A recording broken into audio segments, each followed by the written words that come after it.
na nimeona mradi wa extension ya Kinyerezi 1 imekamilika na majaribio yameshaanza, transformer zimeshafungwa, na mradi huu ni mradi wenye tija sana kwa wananchi wa maeneo ya Gongo la Mboto na Mbagala na njia ile yote.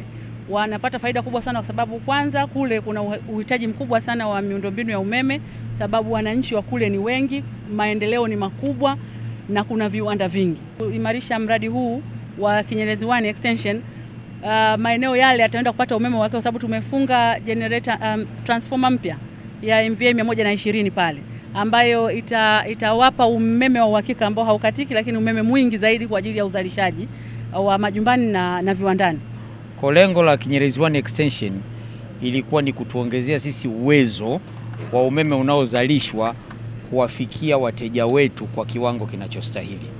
Ndio maana tukawaongeza transformer Kinyerezi penyewe kubwa zaidi MVA 175, transformer 2, Gongo la Mboto na Mbagala MVA 120 kwa ajili ya kuwawezesha wateja wetu kupata umeme wa uhakika. Ndio sababu ya kuboresha miundombinu.